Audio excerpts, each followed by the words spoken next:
Hi my friends, நாங்கள் உங்கள் ராஜா Ruby. இன்றைக்கான வீடியோன்னு பார்த்தீங்கன்னா 2 நாளாகவே சரியாக ஷார்ட்ஸ் இதெல்லாம் போடலை, மினி லாக்ஸ் எல்லாம் ஏன்னு கேட்டிருந்தீங்க. இந்த மாதிரி கொஞ்சம் ஃபீவர் ஆயிடுச்சு. இப்போ ஹாஸ்பிட்டல் போக தான் கிளம்பிக்கிட்டு இருக்கோம். பயங்கரமாக சளி.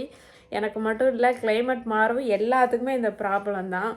எனக்கு மட்டும் சளி பிடிச்சா கண்ணில் இருந்து இப்படி கண்ணீராக வடியும், கண் வீங்கிரும்.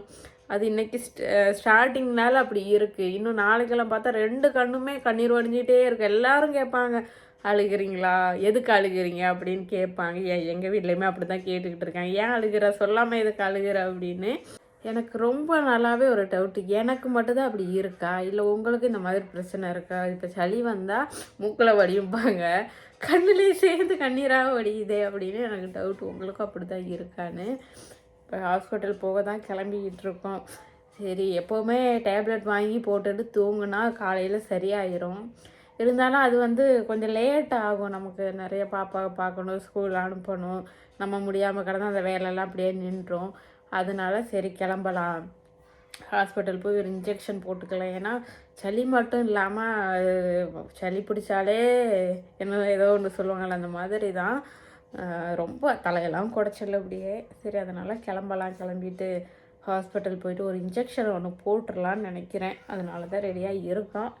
அப்படியே போகிற வழியில் பாப்பாவையும் கூட்டிக்கிட்டு ஹாஸ்பிட்டல் போயிட்டு இந்த மாதிரி தான். காலையிலேருந்து இப்போ கிளைமேட் மாறவும் ஒரு வாரமாக பாப்பாவுக்கு அப்படி தான் பயங்கர ஃபீவரு, சொல்ல முடியாத அளவு ஃபீவரு. நானே பயந்துட்டேன். ஹாஸ்பிட்டல் கூட்டிகிட்டு போகிறோம், போன உடனே இங்கேருந்தே பயங்கர ஒரு நாள் ஃபுல்லாக ஃபீவர் தான். ஆல்ரெடி ஒரு 3 மாதம் முன்னாடி கொடுத்த அந்த பேராசிட்டமால் இருந்துச்சு.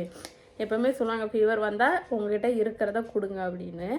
கொடுத்து படுக்க வச்சுருந்தோம். இருந்தாலும் சரியாகாமல் இருக்கும். நைட்டெல்லாம் பயங்கரமாக உடம்பு பயங்கர ஹீட் ஆகுது. ஈர துணியெல்லாம் போட்டு நினச்சி அவ்வளோ குளிர்ஜுற மாதிரி குளிருதுமாங்கிறா. அந்நேரத்துக்கே நைட்டு ஒரு 8-9 மணி போல் ஹாஸ்பிட்டல் கூட்டிகிட்டு போனால் அவங்க சிரப் கொடுத்து உடனே அங்கேயே ஈர துணி வச்சு இது பண்ணி தொடச்சி விட்டாங்க. அந்த நேரம் சரியாச்சு. சரி, இதோட சரியாயிரும் அப்படின்னு சொல்லிட்டு வீட்டுக்கு வந்தால் நைட்டு ஃபுல்லாக அந்த மாதிரி தான்.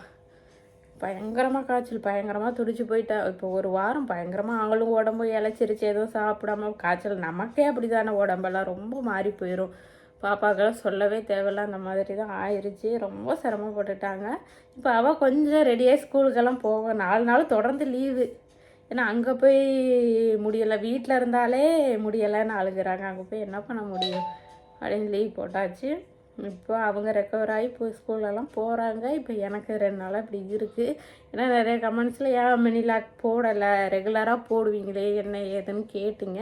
சரி, அதுக்காக தான் ஹாஸ்பிட்டல் போயிட்டு நம்ம ஒரு இன்ஜெக்ஷனை போட்டுட்டு ரெடி ஆகிட்டு வரலாம்.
அம்மா தூக்கிடுவேன். சரி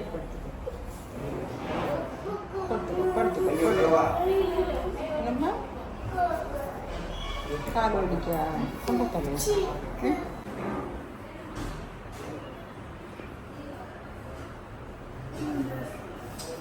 సాయిస్ట్ అమౌంట్ ఉండదు సరే సరే సరే సరే అలా కూడా వస్తాను సరే సరే సరే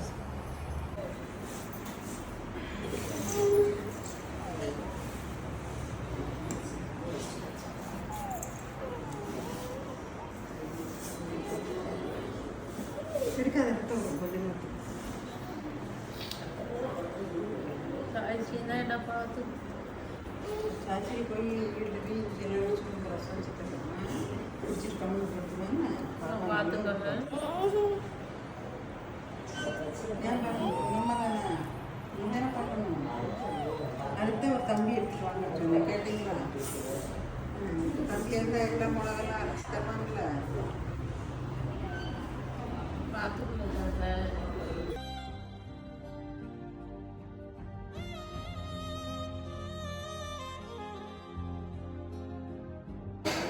அம்மாவுக்கு உடம்பு சேர்த்து பார்த்துக்கோங்க.